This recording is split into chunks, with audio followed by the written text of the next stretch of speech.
So hello guys, जैसा कि मैंने आपको बताया था कि अगर आपका भी रिजल्ट में ईआर या फिर एब्सेंट कुछ भी दिखा रहा है और आप नॉर्थ कैंपस में हो या फिर सोल में हो, एनसीवैम में हो, कहीं पर भी हो, ये सारी चीज़ें आपके मार्कशीट में दिखा रहा है तो आप क्या कर सकते हैं। तो सबसे पहले आप अपने हेड ऑफिस या फिर अपने सीआर से बात करें और उनसे बात करके उनसे कंसल्ट करें कि ऐसा इशू हो रहा है। तो हो सकता है कि ऐसे कई सारे लोगों के साथ हो रहा हो आपके आपके साथ साथ। तो मेरे साथ भी ऐसा हुआ था, मैं आपको स्टोरी बताता हूँ। तो एक सेमेस्टर में मेरे साथ भी ऐसा हुआ, मेरे में ईआर आ रहा था और एक पेपर में, जैसे एक 4 एग्जाम लिखते हैं ना, उसमें से एक पेपर में मेरा एब्सेंट दिखा रहा था। तो मैंने अपने सीआर को बताया।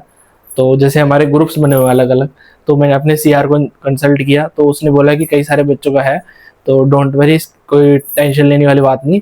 हमें क्या करना है, हमें एप्लीकेशन लिख के हमें देना पड़ेगा अपने, जैसे सोल का ऑफिस है या तो नॉर्थ कैंपस का ऑफिस है या एनसीएफ का ऑफिस है, जो भी उसका रिलेटेड हेड ऑफिस होगा वहाँ हमको देना पड़ेगा। तो गाइस आपको उसके बाद प्रोसीजर आगे बढ़ेगा और आगे बढ़ने के बाद आपको एप्लीकेशन को आपको अपने वेबसाइट पर चेक करनी पड़ेगी अपडेट हुआ है कि नहीं 10-20 दिन बाद। तो 10-20 दिन हो गए थे, तो उसके बाद भी मेरा अपडेट नहीं हुआ। तो फिर मैंने उसी से पूछा, तो उसने बोला कि अगर नहीं हुआ अपडेट तो हमें एक बार जाके विजिट कर लेना चाहिए कि हुआ है नहीं हुआ, कितना प्रोसेस में ही, हमें जानने के लिए एक बार विजिट करना सही रहेगा। तो इसलिए मैं एक दिन विजिट करने गया, वीसी अपना examination branch, VC office examination branch. तो वहाँ विजिट करने के बाद उन्होंने पूछा तुमने फॉर्म कब जमा किया है, कौन सी एप्लीकेशन की है, किस टीचर को दिया, क्या दिया है। बल्कि मेरे को सीआर ने सब कुछ मेन इन्फॉर्मेशन दे दी थी कि इस टीचर के थ्रू हमारा फाइल जो है वो वहाँ से यहाँ पे आई हुई है, तो कोई दिक्कत नहीं आनी चाहिए। वो तब भी इतना क्वेश्चन पूछ रहे थे, 1-2 बार पूछने के बाद तो ठीक हो गया सब कुछ। और उसके बाद फिर मैं गया अंदर मेन ऑफिस में, और साथ में एक और लड़की भी आ रखी थी, वो कोई अननोन थी। तो उसका भी मेन इशू यही हो रहा था। तो गेट पे फिर मैं, मेरे साथ एक दोस्त भी गया था, लेकिन उसका तो था नहीं, उसका दूसरा कॉलेज था। तो मेरा और फिर वो एक अननोन लड़की आई थी, तो फिर हम दोनों से पूछने लगे, वो जो इंक्वायरी मेन गेट वाले होते हैं ना, कि क्या चाहिए, क्या करवाना है, क्या नहीं। तो हमने बताया। फिर उन्होंने पूछा कि कब जमा किया था, फाइल का लोकेशन बताओ, फाइल नेम क्या है, तुम्हारी किस डेट को आई थी फाइल, किस टीचर से बात हुई थी, कब, ये सब पूछने लग गए वो। तो हमने बताया कि ऐसा ऐसा सीन है, तो उसका भी वही सीन हो रहा था। फिर हम सब दोनों को एक उन्होंने कार्ड दिया कि अंदर टीचर से मिलो। फिर हम टीचर से मिले, जाके हमने पहले वो करवाया। उसके बाद हमने टीचर से जाके बात करी। तो उसमें से एक सर तो सुबह से लेके यही कंसल्ट करते करते फेड अप हो चुके थे। तो जो साथ में लड़की गई थी उसने बोला कि मैंने इनसे बात कर रखी है पहले से, तो मैं पहले कर, तो इन्हीं सर से, मेरे को तो पता नहीं था किससे करनी है। तो मैंने पूछा कि किससे करनी है अंदर जाके, टीचर से। तो इसने बोला कि उन सर से करिए। मैं बोला चलो ठीक है, देखते हैं, अभी तो चल फिर रहे हैं। तो उसने जैसे ही बुलाया सर, वो कहते हैं कि सर मैं तो, बेटा मैं तो सुबह से परेशान हो चुका हूँ, सारे बच्चों ने मेरे को सुबह से आके ये कर रखा है, वो कर रखा है। फिर उसने बोला कि ठीक है सर, कोई बात नहीं, आप पहले पानी पी लो, उसके बाद हम बताते हैं, हम भी परेशान हैं, 6 महीने 1 साल ऐसा हो गया। उसको इतना टाइम हो चुका था। तो फिर उसने ऐसे बताया। फिर उसने अपनी प्रॉब्लम बताने के बाद, फिर मैंने अपनी प्रॉब्लम, फिर मेरे से उन्होंने पूछा, तो मैंने बोला मेरा सेम प्रॉब्लम है। फिर मैंने अपनी मार्कशीट उनको दिखाई।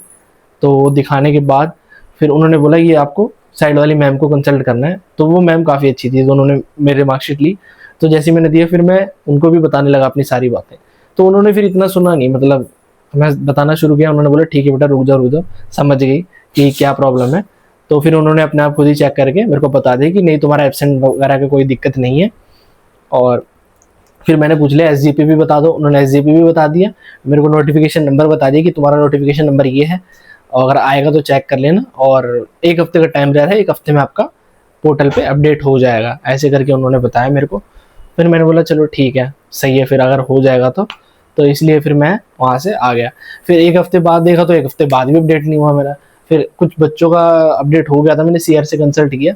तो उसने बोला कि कुछ बच्चों का हो चुका है, तुम्हारा नहीं हो रहा तो एक बार फिर से जाओ। तो मैंने बोला कि अगर उनका हो गया है तो 2-3 दिन वेट करते हैं, क्या पता प्रोसेस में चल रहा हो, हमारा भी साथ में हो जाए। तो मैंने 3-4 दिन वेट किया तो भी नहीं हुआ। तो मैं जाने ही वाला था। फिर मेरा जाने का प्लान कैंसिल हो गया कि मैंने सोचा कुछ दिन बाद चलते हैं। फिर मैं कुछ दिन बाद, जिस दिन हम जाने वाले थे, मैंने सोचा जाने से पहले एक बार मैं चेक कर लेता हूँ कि हो गया कि नहीं। क्योंकि जाने के बाद पता चले टीचर बोल दे कि भाई बेटा ऑलरेडी हो चुका है, आपने देखा नहीं क्या। चाहे उसी दिन हुआ हो, बोलेंगे बेटा कब का हो गया है, और उसमें लिखा हुआ 3 तारीख को चेंज हो गया। बल्कि मैं 25 से 27 तारीख को भी मैंने चेक कर लिया था कि कुछ चेंज नहीं हुआ है, तो कुछ भी चेंज नहीं हुआ था। फिर ऑलमोस्ट, तो मोस्ट प्रोबेबली अपडेट हो चुका था, तो फिर इसलिए हमने जाने का प्लान कैंसिल कर दिया। उसके बाद हम गए थे एक दो दिन बाद 3 तारीख को चांदनी चौक, जैसे कि हमने आपको वीडियो में दिखाया। तो चांदनी चौक का व्लॉग डल रखा है, अगर आपको भी देखना है तो जाके देख सकते हैं कई सारी चीज़ें। इस बार हम ज़्यादातर एक्सप्लोर नहीं कर पाए क्योंकि 15 अगस्त आने वाला है, इंडिपेंडेंस डे, तो इसीलिए वहाँ पे फोर्स का काम चल रहा था, कंस्ट्रक्शन का काम चल रहा था लाल किले साइड, और काफ़ी सारे गवर्नमेंट ड्यूटी वर्क भी चल रहे थे। तो इसलिए हम स्ट्रीट फूड भी ज़्यादा नहीं दिखा पाए आपको। ऊपर से हमने एक ही मार्केट में एक दो राउंड लगा लिए, जामा मस्जिद गए थे, फतेहपुरी मस्जिद गए थे। तो इस वजह से हम काफ़ी 12-13 किलोमीटर से ऊपर चल लिया हमने, घर आते आते, घर से निकलते और घर आते आते। उसके बाद फिर मैं गार्डनिंग करने चला गया, पैर काफ़ी दर्द हो गए थे। तो यही था जो भी मेरे रिजल्ट का मैंने आपको बताया।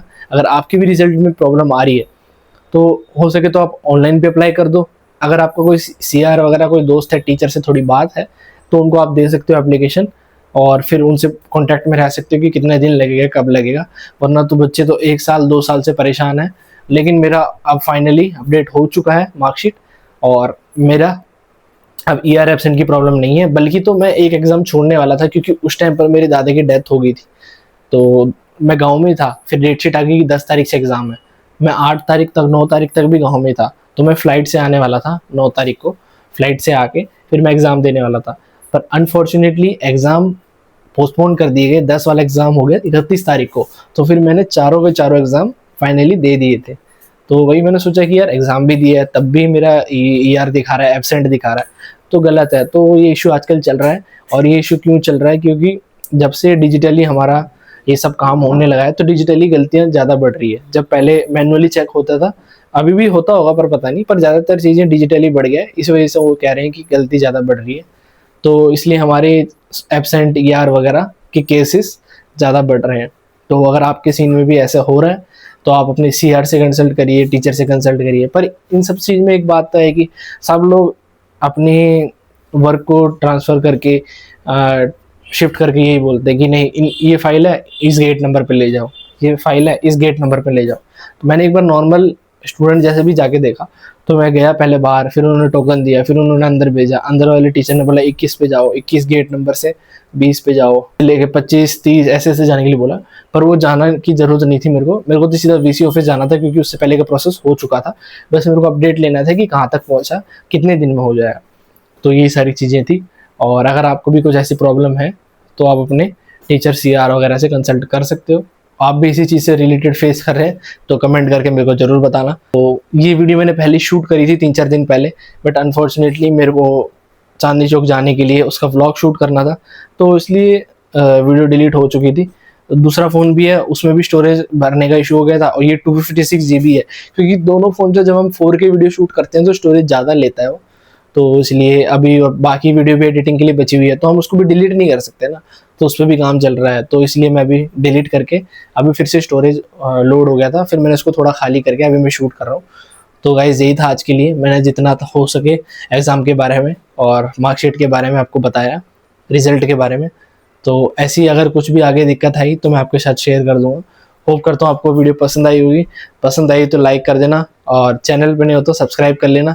Thank you so much for watching, bye. और अभी 8 बज चुके हैं, तो 9 साढ़े 9 तक फिर पापा आएंगे, फिर हम करते हैं डिनर और मिलते हैं नेक्स्ट व्लॉग में।